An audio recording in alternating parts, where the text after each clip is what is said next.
Good morning students. हम हमारी हिंदी पाठ्य पुस्तक मुस्कान भाग 6 के पाठ 15 भारतीय संस्कृति का अध्ययन कर रहे थे।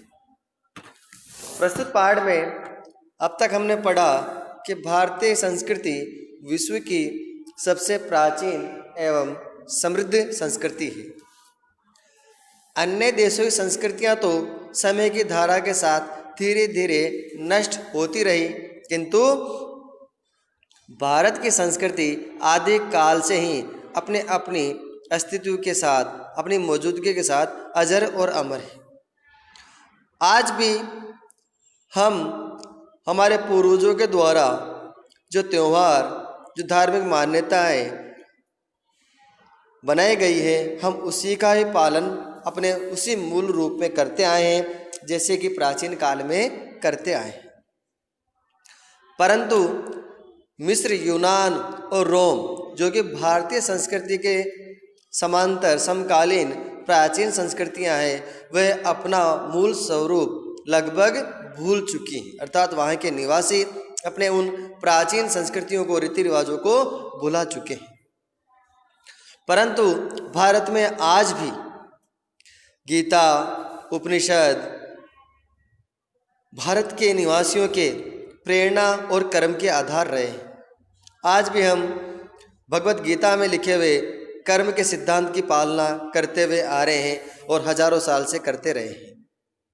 आज भी हम जो हवन, पूजा पाठ, अपनी धार्मिक मान्यताएं करते हैं, वे सभी अपने उसी मूल स्वरूप में विद्यमान है जैसे प्राचीन काल में रही है। वेदों और वैदिक धर्मों में धर्म पर आज भी सभी भारतवासियों का अनन्य विश्वास है, और उतना ही विश्वास है जितना कि हजारों वर्ष पूर्व था। आज भी भारतीय स्वयं को उन मूल्यों एवं चिंतन प्रणाली से जुड़ा हुआ महसूस करते हैं और इसी से ही प्रेरणा प्राप्त करते हैं। अब हम आज आगे पढ़ेंगे। सहनशीलता की बात करें तो संसार की किसी भी संस्कृति में शायद इतनी सहनशीलता हो, अर्थात सहन करने की क्षमता, क्योंकि जितने आक्रमण इस भारतीय संस्कृति पर हैं, शायद ही इतने आक्रमण किसी संस्कृति पर हो।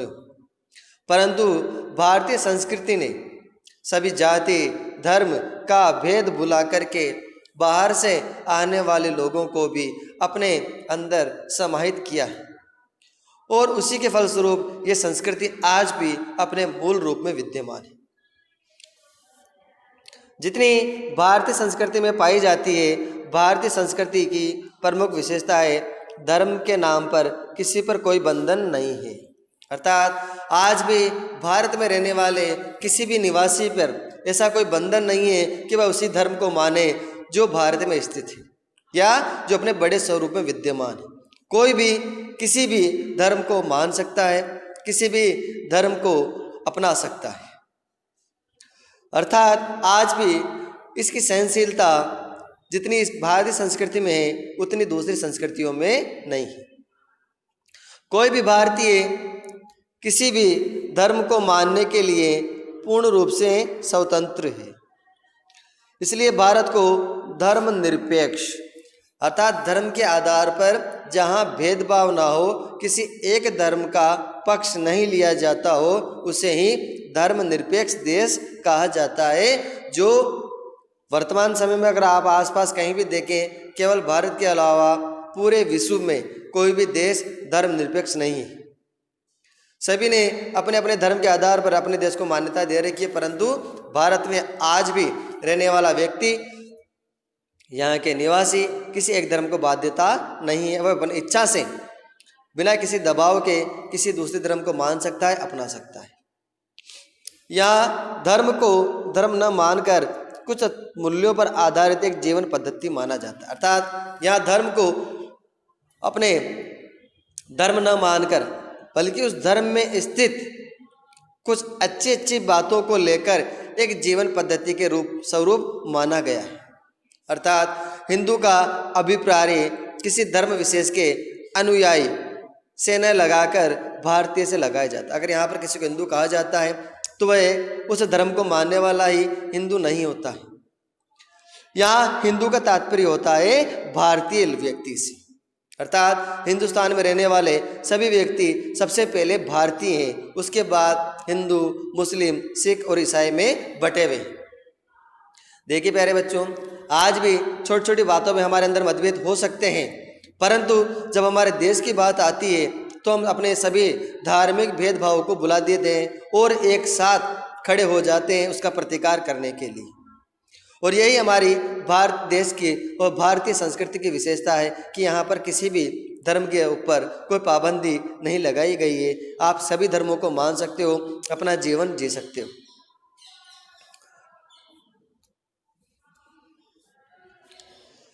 भारतीय संस्कृति के लचीले स्वरूप में जब भी कोई ठहराव आया, अर्थात जब जब भारतीय संस्कृति दिशाहीन होने लगी, जब जब भारतीय संस्कृति अपने मूल स्वरूप से विचलित होने लगी, तभी किसी न किसी महापुरुष ने इसे गतिशीलता प्रदान की, अर्थात इसे आगे बढ़ाया, एक जगह इसको ठहरने नहीं दिया।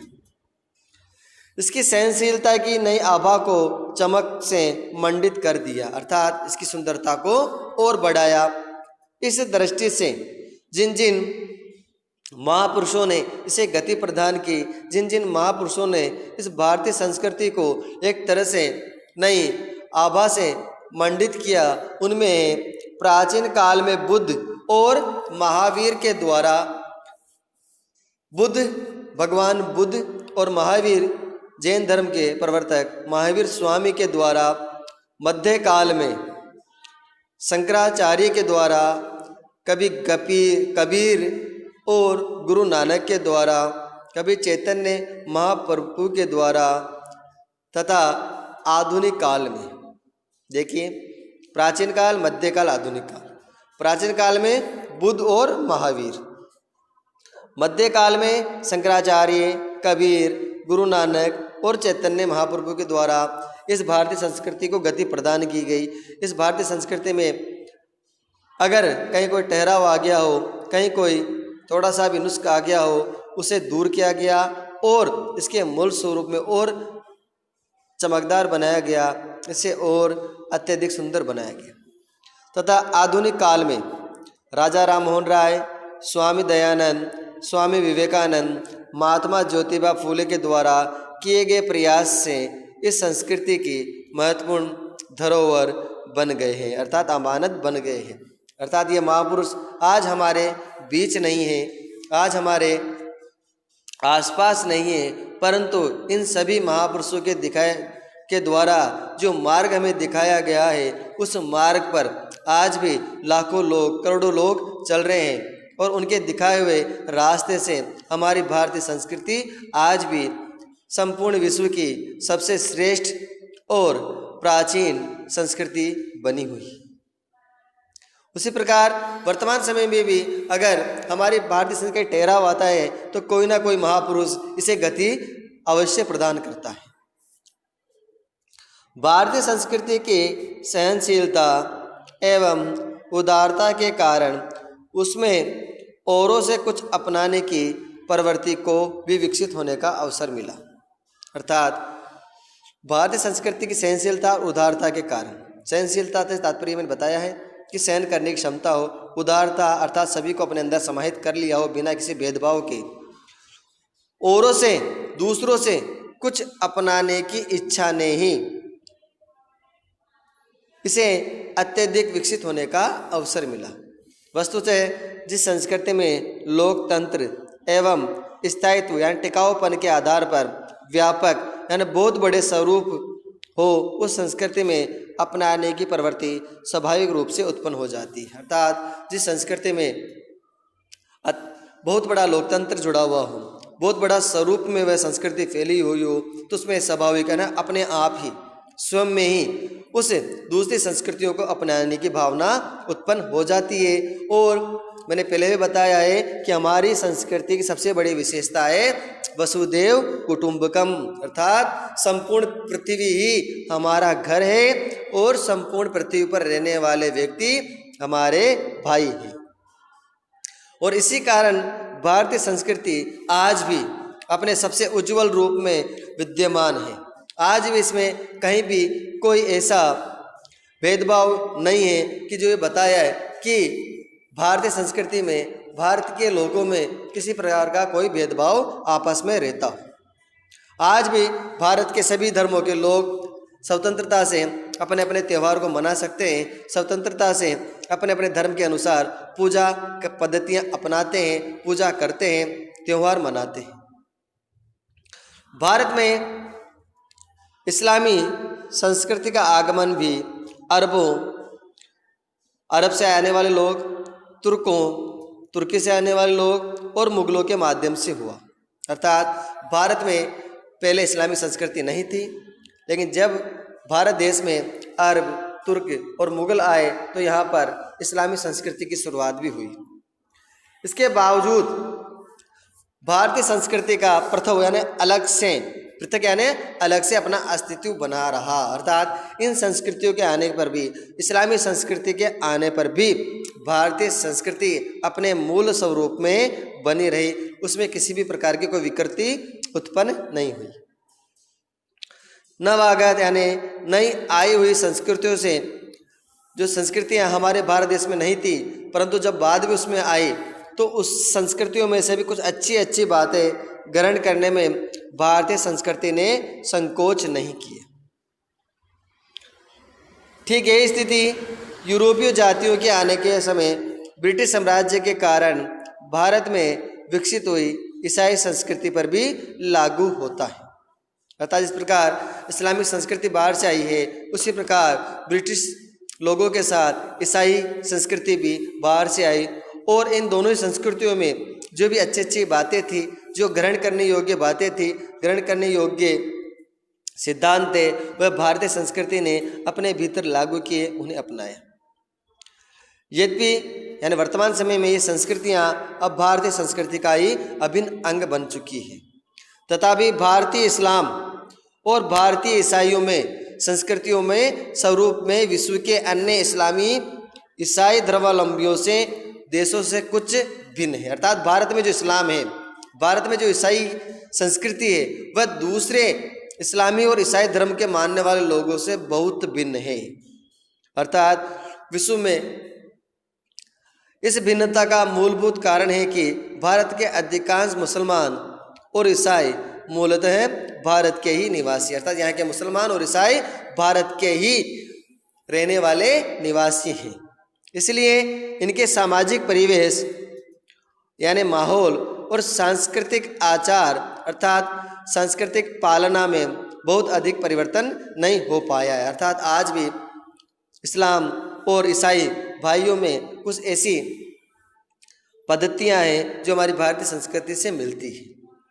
इसलिए आज भी हम हिंदू, मुस्लिम, ईसाई बाद में हैं, सबसे पहले हम भारत में रहने वाले भारतीय लोग हैं। सभी को बराबर का अधिकार है, ना कोई बड़ा है ना कोई छोटा है, ना कोई किसी धर्म का है ना कोई किसी धर्म का है, सभी का एक ही धर्म है, वो है भारतीयता और भारतीय देश के प्रति ईमानदारी। इसलिए उनके सामाजिक परिवेश और आचार में बहुत अधिक परिवर्तन नहीं हो पाया और भारतीयता ही उनकी पहचान बनी रही।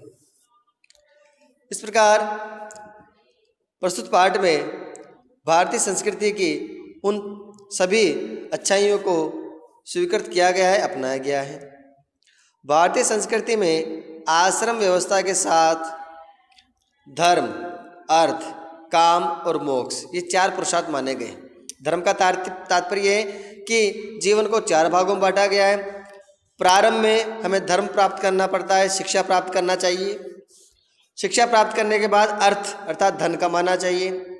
धन कमाने के बाद तीसरी अवस्था में काम अर्थात अपने सभी इच्छाओं की पूर्ति होना चाहिए। और अंत में जब हम धर्म भी कमा लेते हैं, शिक्षा ग्रहण कर लेते हैं, अर्थ धन ग्रहण कर लिया और उस धन और धर्म से हमारे काम अर्थात सभी इच्छाएं पूरी हो गई है, अंत में हमें मोक्ष की ओर निकल जाना चाहिए। अर्थात हमारे भारतीय संस्कृति में अंतिम लक्ष्य माना गया है मोक्ष को। और हमारी संस्कृति में नहीं, सभी संस्कृतियों में अंतिम लक्ष्य माना जाता है मोक्ष, अर्थात धर्म, अर्थ और काम तीनों को छोड़ते हुए अंत में इस सांसारिक सुखों से दूर होकर भगवान में, ईश्वर में ध्यान लगाना और ईश्वर भक्ति के करते हुए ही अपने प्राणों का त्याग कर देना ही मोक्ष कहलाता है।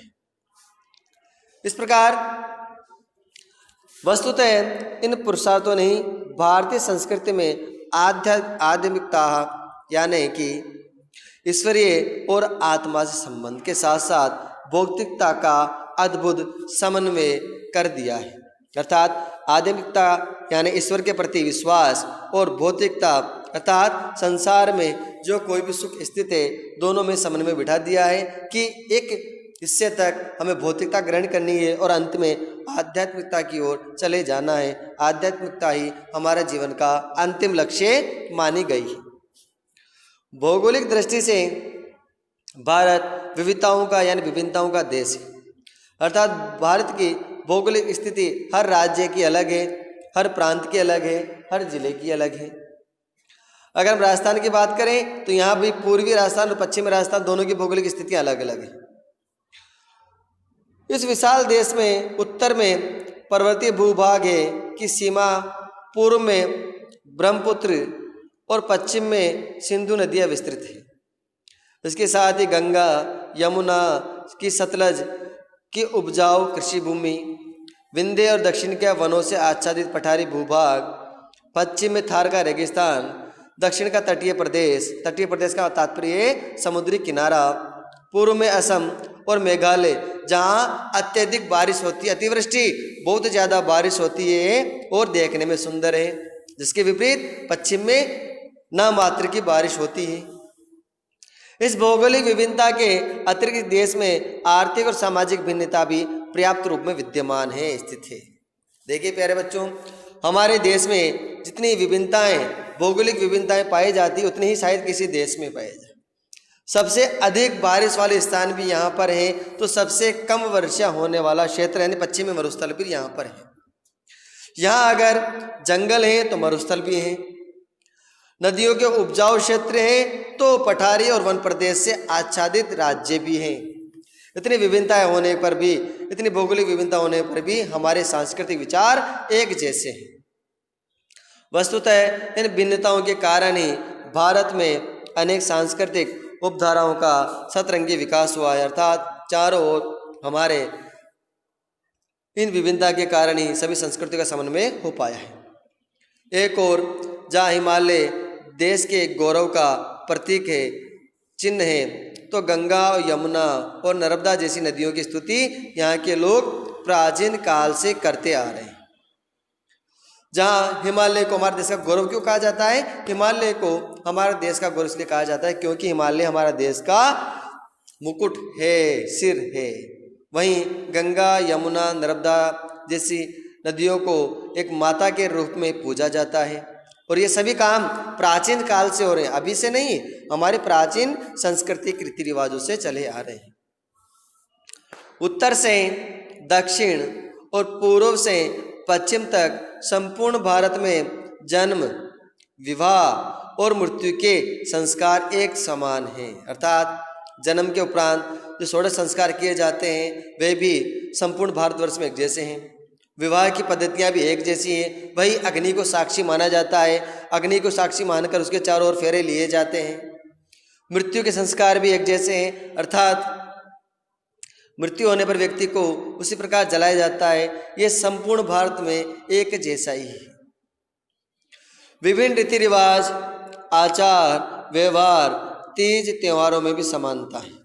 अर्थात हमारे रीति रिवाज, हमारे आचरण, व्यवहार, हमारे त्यौहार भी एक जैसे हैं। हो सकता है उनके नाम अलग अलग हो, लेकिन मनाने का तरीका एक ही प्रकार का है। जैसे हमारे इससे पहले वाले पार्ट में आया था कि पंजाब में लोहड़ी मनाया जाता है, तो केरल में उसी त्योहार को विशु के नाम से भी मनाया जाता है। भाषाओं की विविधता अवश्य है। हमारे भारत देश में जितनी भाषाएं बोली जाती है उतनी भाषाएं विश्व के किसी भी देश में नहीं बोली जाती है। यहाँ हर राज्य की भाषा बिल्कुल अलग अलग है। और मैं फिर कह रहा हूँ, अगर राजस्थान को आपने देख लिया तो संपूर्ण भारत के दर्शन ही हमारे राजस्थान राज्य में हो जाते हैं, क्योंकि हमारे राजस्थान राज्य में भी हर डिस्ट्रिक्ट की, हर जिले की भाषा अलग अलग है। जिस प्रकार हमारे देश में हर राज्य की भाषा अलग है, परंतु हमारे राजस्थान को देख लीजिए आप, संपूर्ण राजस्थान को, हर जिले का पहनावा अलग, हर डिस्ट्रिक्ट की बोली अलग, हर डिस्ट्रिक्ट का खान पान अलग। तो हमारे राजस्थान तो संपूर्ण भारतवर्ष के ही दर्शन करा देता है। इसलिए कहा गया है कि हमारी भारतीय संस्कृति में इतनी विभिन्नताएं होती हुई भी आज भी हम अनेकता में एकता की निशानी से सरोबार हैं, अनेकता में एकता रखते हैं।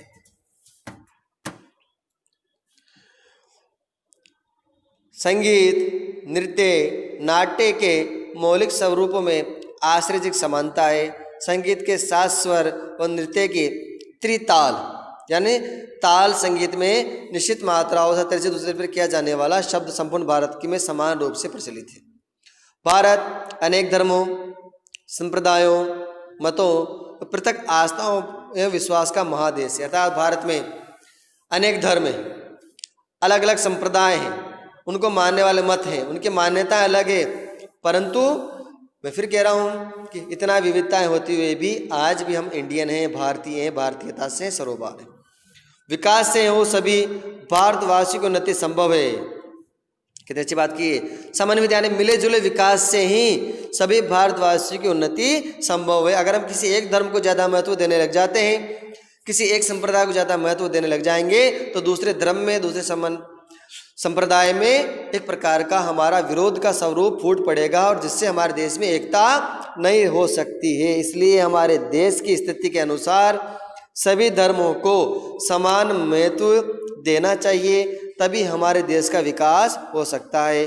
और इसी दिशा में भी हमें प्रयास करते रहना चाहिए कि किसी भी एक धर्म को यहाँ पर ज़्यादा मान्यता न देकर सभी धर्म के निवासियों को, सभी धर्म के लोगों को एक साथ एक स्वरूप में लिया जाए, तभी हमारे देश का विकास है, और तभी हमारे देश की अखंडता हमेशा बनी रहेगी, एकता हमेशा बनी रहेगी, और हमारी भारतीय संस्कृति हमेशा अजर और अमर रहेगी।